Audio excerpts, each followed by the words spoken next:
Finally, I get to do a video on Lily of the Valley, one of my favorite flowers out there in the world. But do you enjoy this note? As I hear some negative things about this note from some of the viewers, a lot of people think it's old-fashioned. Grandma usually comes to mind with the comments, but I absolutely love it. And I'm finally able to do a top 20 list.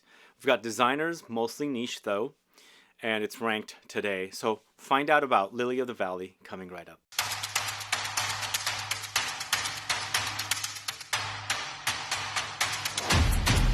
Thanks so much for tuning in. It's Sebastian. We're talking about Lily of the Valley fragrances. Do let me know if you're a fan of this note.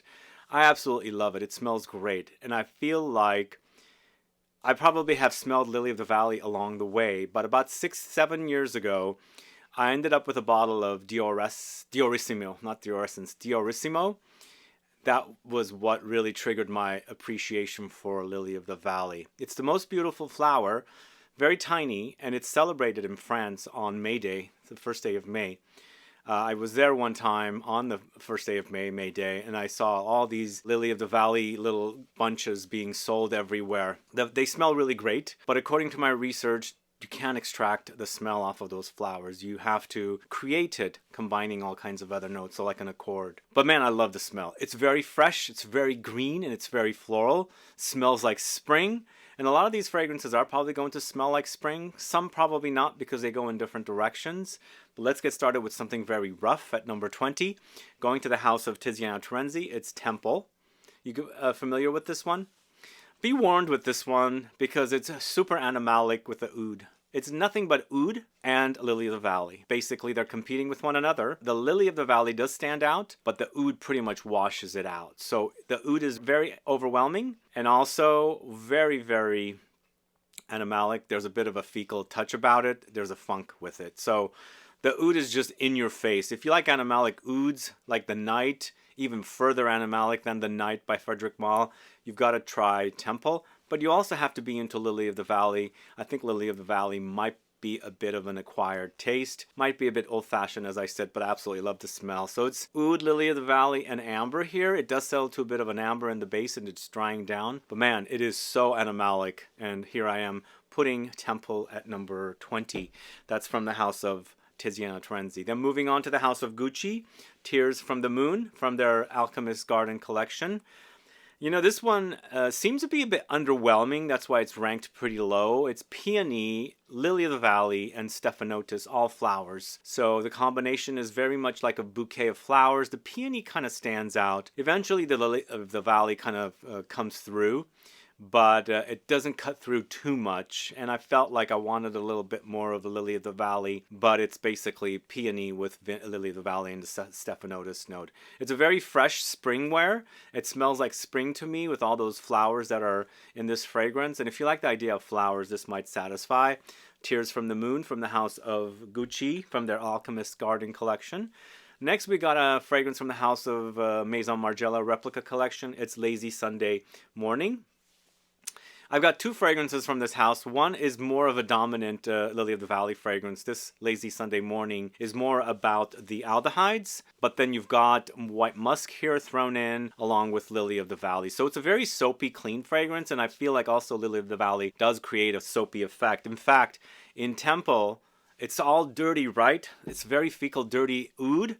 And that Lily of the Valley comes in and gives it kind of a soapy green floral edge to that fragrance. And here it does as well. So we've got Aldehydes, Lily of the Valley, white musk, all providing and contributing to a soapy clean effect. Along the way you have rose, ambrette, pear, so it's a bit fruity, iris, orange blossom, and patchouli. It's not a bad fragrance. It's not necessarily about Lily of the Valley. And then the other MAISON Margiela fragrance is ranked higher, so I decided to put this here at number 18, since it's not necessarily fully focusing on the Lily of the Valley note. So this next one's from the house of AERIN. It's Mediterranean Honeysuckle, this one right here. And once again, we've got a very luscious, juicy, floral fragrance featuring the honeysuckle, but there's also lots of citruses to provide a very juicy effect in this fragrance, and so it makes for a very spring, juicy, fresh floral fragrance combo with grapefruit, honeysuckle, bergamot, lily of the valley, mandarin, jasmine, sambac, and gardenia. So this one is a floral bomb with citruses mostly. There's not much depth with the fragrance. It wears very clean and airy, but very much like lots of spring flowers come to life with the juicy citruses thrown in along the way. So it's Mediterranean Honeysuckle from the house of AERIN. Next, going to the house of Louis Vuitton, it's APOGEE, this one right here. I wore quite a bit of this one and enjoyed it for the time when it first launched. It was very fresh and it smelled great in the heat, especially Lily of the Valley fragrances. They really do smell great in the heat because the greenness and the freshness, the soapy effect kind of against that sweaty heat, hot feeling on your body really does have that cooling vibe. But this is Lily of the Valley, Magnolia, Rose, Jasmine, White Musk, Guaiac, Sandalwood, Tangerine, and Orange. So this one to me, again, very, very fresh. It might hint at something like Diorissimo, the very famous Dior fragrance from many years ago, decades ago, that focuses or highlights the Lily of the Valley, but there's some other things happening with it. And also, it's got the DNA of the Louis Vuitton fragrances, so when you wear a lot of their different fragrances, you'll kind of get to recognize some of the DNA. But it is definitely highlighting the Lily of the Valley. It's in your face along with the Magnolia and the Rose. So Apogee from the house of Louis Vuitton is at number 16. So we're going back to the house of TIZIANA TERENZI, this time not animalic. This is a fragrance called Aphrodite, this one right here. Really love this fragrance from this house, but for me it's more about the lilacs with the relationship of the Lily of the Valley. It's definitely spring in a bottle. If you like spring floral fragrances, lilacs, Lily of the Valley, you've got to get your nose on this one because it's done quite well. So in addition to the lilac and Lily of the Valley, we've got white musks here, neroli, ambergris. There's some fruity touches, white currants, tuberose, geranium, iris, patchouli, ebony, sandalwood, white peach, vanillic touches, and spicy peppery touches. But done very well, very long lasting. The lilac is just gorgeous. The lilac does have a bit of almondy edge to it against the greenness and the freshness, the soapiness of the Lily of the Valley. It wears gorgeous. It's not one of the uber most intense like fragrances from TIZIANA TERENZI, but it has some oomph to it for a floral fragrance that has some fruitiness. So it's Aphrodite from the house of TIZIANA TERENZI. Next, we're going to the house of CABANEL. It's Très French, this one right here. I only have a small bottle of this. And once again, we've got a Lily of the Valley bomb here. If you like Lily of the Valley, you got to check this one out. Très French is a really, really great fragrance. It's ranked a little low. I haven't really fully experienced it because I have such a little amount of juice here, but from what I've smelled here and there, it smells really, really great. It does remind me of Diorissimo, the famous fragrance, as I said, but this one goes into a bit of a different direction. It's got Lily of the Valley with pear, peony, white musk, jasmine, solar notes, sandalwood, benzoin, and vetiver. So eventually it does warm up, becomes woody and ambery in the base, but it's very much fresh floral notes and musky notes up top and paying tribute to the Lily of the Valley as that's what the focus note is. It's a really great fragrance. I'd like to get a bigger bottle to play with, but this is Très French from the house of CABANEL. And then this is the fragrance from the house of Maison Margiela called Springtime in a Park. You know, I like this one a lot. It's not ranked way at the top because I feel like it's lacking a little something, but it is definitely focusing on the Lily of the Valley with pears this time, kind of like the Très French. But again, it's very fresh and spring-like, and it's Springtime in the Park makes total sense. The name is perfectly appropriate for this one. You've got that overdose of Lily of the Valley. It's green, it's white floral green, fresh, clean, soapy, against the fruitiness, the nondescript fruitiness of the pears, and then of course it's got musk as well. It doesn't seem as complex, but it smells really, really great. I just wanted a little more complexity about this one, but for me, I feel like it's a pretty high quality fragrance. Springtime in a Park from the house of Maison Margiela. Then we go into the house of CANTO, a sister house to TIZIANA TERENZI. It's ENSIS, this one right here. ENSIS, I would say, is in the ballpark of something like L'Ambre dans l'eau from Diptyque, Synthetic Jungle from the house of Frederic Malle. It's kind of in that ballpark.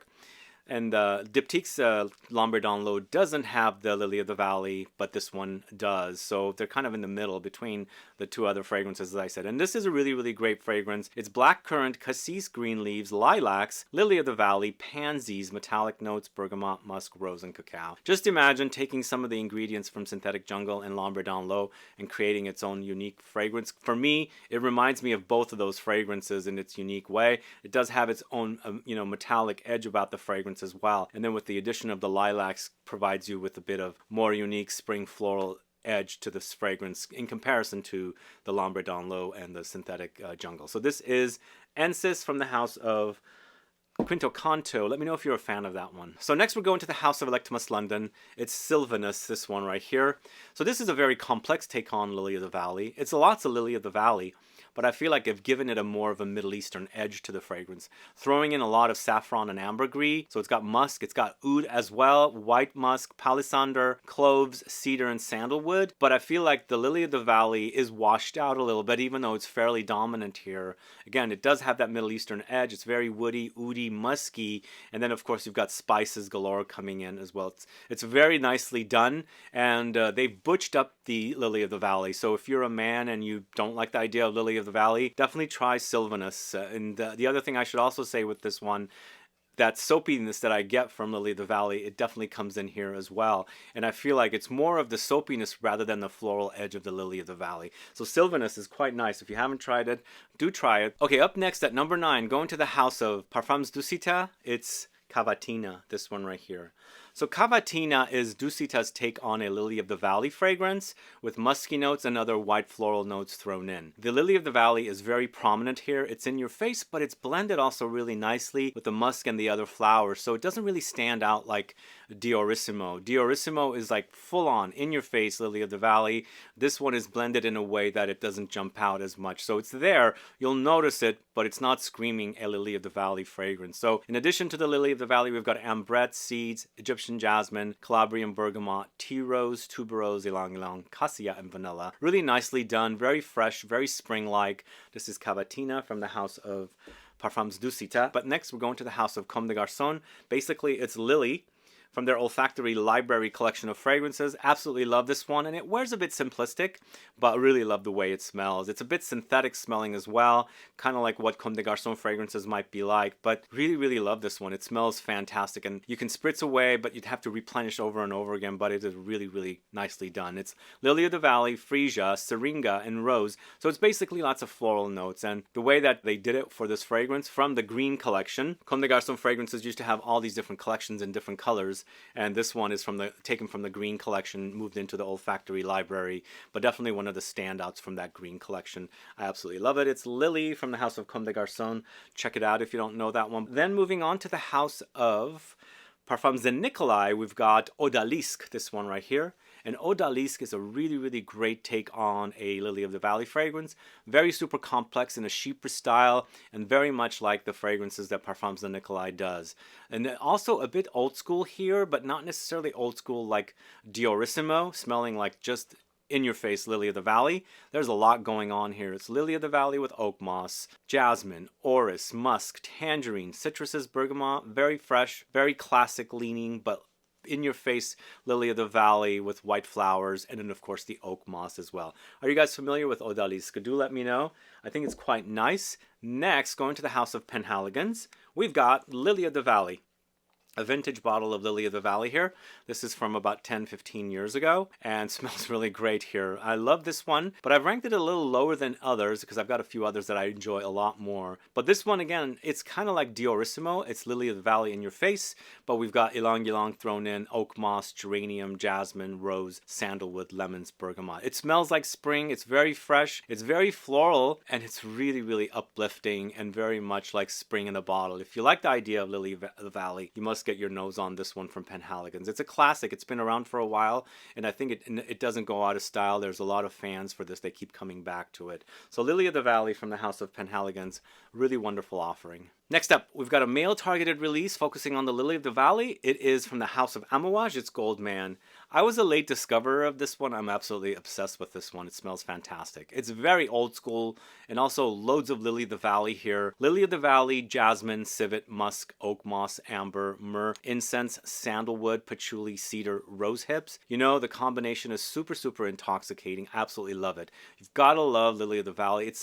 It's not done in a way where the Lily of the Valley is hidden. So as a man, this is a male targeted release. You've got to really enjoy this Lily of the Valley note. But you have animalic touches here. Lots of floral notes. It's very musky. It's funk. It's got that funk from the civet in here as well. And then of course that oak moss and everything else that's going into this. Really creating a very nice classic male fragrance. Late discoverer of this, but I absolutely love it. So it's ranked here at number 6. It's Goldman from the house of Amouage. Then we're going to the house of the house of Penhaligons once again. It's Bluebell, this one right here, and supposedly this is one of Princess Diana's favorite fragrances. Is this true? I've read online, but this is not necessarily just focusing on Lily of the Valley, because we already spoke about Lily of the Valley here, which is about Lily of the Valley. This one has a lot more, and it smells like spring in a bottle. It's hyacinth, Lily of the Valley, galbanum, cloves, cinnamon, rose, cyclamen, jasmine, and citruses. It's a very unique combo. Hyacinth and Lily of the Valley are super in your face.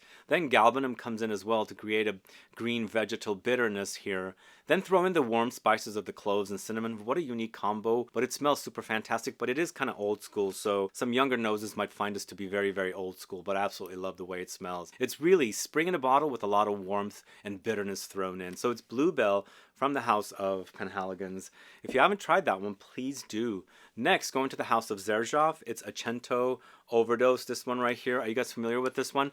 Now, this is a very unique fragrance in that it has a very Middle Eastern vibe with it, because it's a Xerjoff fragrance and they do create these kind of fragrances. But then again, there's these fruity notes mixed in with Lily of the Valley, the green floral notes as well. So Egyptian jasmine comes in, green notes comes in, aldehydes, eucalyptus, Bulgarian rose, and pine. The combination is so odd, but it wears so great, and actually this fragrance comes alive in the heat. So if you like the idea of green floral touches, green notes, fruity notes, floral notes, aldehydes, what a unique combo, but really nicely done. Again, as I said, this one smells so good in the heat.